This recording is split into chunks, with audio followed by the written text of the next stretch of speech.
வணக்கம். நான் உங்கள் பழனி ஜெயமேனுகோபால். நாம இன்னைக்கு பார்க்கக்கூடிய டாபிக் வாழ்க்கையில முன்னேற்றம் எப்போ அப்படின்னு ஒரு கேள்வி. இப்ப வாழ்க்கையில முன்னேற்றத்தை விரும்பாதவங்க யாருமே இருக்க மாட்டாங்க. அப்ப முன்னேற்றம் அப்படிங்கிறது எதுல அப்படின்னா, பொருளாதாரத்துல முன்னேற்றம், வாழ்க்கையில் முன்னேற்றம், சம்பாதியத்தில் முன்னேற்றம், குடும்ப ஒற்றுமையில் முன்னேற்றம். நம்மளுடைய வளர்ச்சி அப்படிங்கிறது ஒவ்வொரு வருஷமும் அப்கிரேட் ஆயிட்டே போகும். அப்போ முன்னேற்றத்தை விரும்பாதவங்க யாருமே கிடையாது. சில பேத்துக்கு என்னதான் ரிஸ்க் எடுத்து வேலை பண்ணாலும், ஒரு பெரிய குரோத் அப்படிங்கிறது இருக்காது. அப்ப இதுக்கெல்லாம் என்ன காரணம் அப்படிங்கிறது தான் இந்த வீடியோல பார்க்க போறோம். முதல்ல அடிப்படையில சார், ஒரு மனிதனுக்கு ஜாதக அமைப்புகள் நல்லா இருந்தா, அவங்க வாழ்க்கை நல்லா இருக்கும் அப்படிங்கிறதுல மாற்று கருத்தே கிடையாது.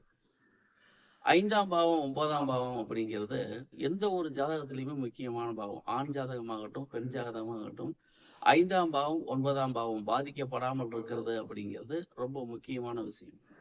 அப்ப பாதிக்கப்படாம இருக்கிறது தான் எப்படி அப்படின்னா, ஒரு பாவம் பாதிக்கப்படுறது அப்படிங்கிறது, அந்த பாவம் திரிசூனியமாகலாம், அந்த பாவாதிபதி நீசமாகலாம், அந்த பாவாதிபதி அஸ்தங்கமாகலாம், அந்த பாவாதிபதி 6, 8, 12ல மறையலாம். அப்ப இந்த அமைப்புகள் இருந்தா, அந்த பாவம், பாவாதிபதி பாதிக்கப்பட்டிருக்கு அப்படிங்கிறது நம்ம பொதுவா சொல்லிறலாம். அப்ப ஒரு ஜாதகத்துல 5ஆம் இடம், லக்னத்துக்கு 5ஆம் இடம், லக்னத்துக்கு 9ஆம் இடம் பாதிக்கப்படாம இருந்தா, அந்த ஜாதகத்துக்கு முன்னேற்றம் உண்டு, புகழ் உண்டு, பேர் உண்டு, அந்தஸ்து உண்டு அப்படின்னு நம்ம முடிவு பண்ணிக்கலாம்.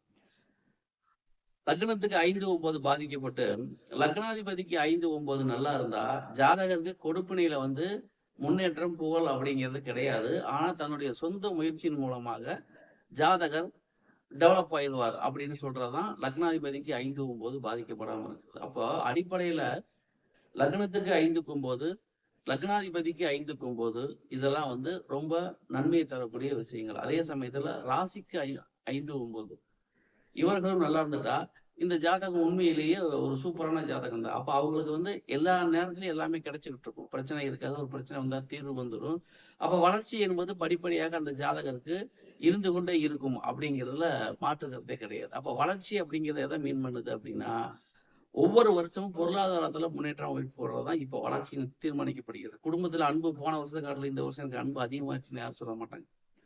வளர்ச்சியை டிஃபைன் பண்றது எக்கனாமிக்கல் கண்டிஷனை வச்சுதான். அப்ப போன வருஷம் எப்படி இருந்தேன், இந்த வருஷம் எப்படி இருக்கேன், அடுத்த வருஷம் எப்படி இருப்பேன், இது growth தான் வளர்ச்சி. அப்ப பொருளாதாரம் தான் வளர்ச்சியை காட்டுங்கிற ஒரு முக்கியமான படிநிலை. அப்ப யார் ஒருவருக்கு லக்னத்துக்கு 5க்கு 9, லக்னாதிபதிக்கு 5க்கு 9, ராசிக்கு 5க்கு 9 இவர்கள் பாதிக்கப்படாமல் இருக்கிறார்களோ, அது மிகச்சிறப்பான விஷயம். இதை தவிர காலபுருஷனுக்கு 5க்கு 9 இவர்களும் பாதிக்கப்படாம இருக்கணும். அப்ப என்ன நடக்கும்னா, ஒரு ஜாதகர் மேச லக்னம், மேச ராசியா இருந்தான்னு வச்சுக்கோங்க. அவருக்கு 5, 9 பாதிக்கப்படாம இருக்கு. அப்ப எல்லா கண்டிஷனும் அவருக்கு ஃபுல்ஃபில் ஆயிரும். லக்னாதிபதி லக்னத்திலே இருக்காரு. அப்ப மேச லக்னம், மேச ராசி, லக்னாதிபதி செவ்வாய் லக்னத்திலே இருக்காரு. அப்படிங்கும்போது இந்த 4 விதியுமே அப்ளை ஆயிரும். அதாவது லக்னத்துக்கு 5க்கு 9 நல்லா இருக்கு, ராசிக்கு 5க்கு 9 நல்லா இருக்கு, காலபுருஷனுக்கு 5க்கு 9 நல்லா இருக்கு. அப்ப லக்னம், லக்னாதிபதி, ராசி, காலபுருஷன் இந்த 4 கேட்டகரியும் ஃபுல்ஃபில் பண்றதுனால, இப்ப இந்த ஒரு அமைப்புள்ள ஜாதகத்தை எடுத்துக்கங்க. மேச ராசி, மேச லக்னம், லக்னத்திலேயே செவ்வாய் இருக்கு அப்படின்னா, அவர்களுக்கு 5ஆம் பாவம் சிம்மம், 9ஆம் பாவம் தனுசு பாதிக்கப்படாமல் இருந்தால், அந்த ஜாதகருடைய வாழ்க்கை தராதரம் சூப்பரா இருக்கும் அப்படின்னு கன்ஃபார்மா சொல்லிடலாம். இதே மாதிரி ஒவ்வொரு லக்னத்துக்கும் நீங்க போட்டு பாருங்க. லக்னத்துக்கு 5க்கு 9, ராசிக்கு 5க்கு 9, காலபுருஷனுக்கு 5க்கு 9 இது எல்லாமே சிறப்பா இருந்துச்சுன்னா, அவங்க வாழ்க்கை அவங்க எதிர்பார்க்கிற மாதிரி நினைச்சது நடக்கும் அப்படிங்கிறது உண்மையான விஷயம். அப்ப என்னதான் திறமை, அதிர்ஷ்டம் அப்படின்னு இருந்தாலும், ஜாதகத்துல கொடுப்பனைன்னு ஒன்று இருந்தா மட்டும்தான் ஜாதகத்துல சக்சஸ் பண்ண முடியும்.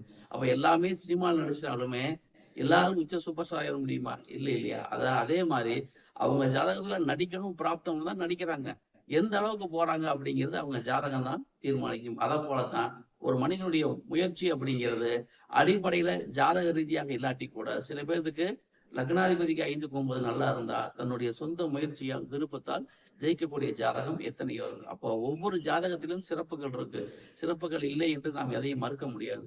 உங்க ஜாதகத்துல எப்படி இருக்கு, என்ன பண்ணா நீங்க ஜெயிக்க முடியுமோ அதை பண்ணா நிச்சயமா ஜெயிச்சிடலாம். அப்ப வாழ்க்கையில் முன்னேற்றம் எப்போ அப்படின்னு கேட்டா அதை தீர்மானம் பண்றது உங்க ஜாதகம் தான். உங்க ஜாதகம் என்ன கண்டிஷன்ல இருக்கு, எதை பண்ணா நீங்க ஜெயிக்க முடியும் அப்படிங்கிற விஷயத்த நீங்க கண்டுபிடிச்சு அதுக்கேத்த மாதிரி உங்களை அப்டேட் பண்ணிக்கிட்டீங்கன்னா நிச்சயமா வாழ்க்கையில் உங்களுக்கும் முன்னேற்றம் உண்டு அப்படிங்கிறதா நம்ம இந்த பதிவின் மூலம் தெரிந்துக்க வேண்டிய ஒரு சிறு தகவல். இந்த பதிவு உங்களுக்கு பிடிச்சிருந்தா லைக் பண்ணுங்க, ஷேர் பண்ணுங்க, கமெண்ட் பண்ணுங்க. உங்களைப் போலவே உங்கள் நண்பர்களும் பயன்படட்டும். மீண்டும் அடுத்த வீடியோவில் வெற்றிக்கான ரகசியங்கள் பகுதியில் அடுத்த பகுதியை பார்ப்போம். நன்றி, வணக்கம்.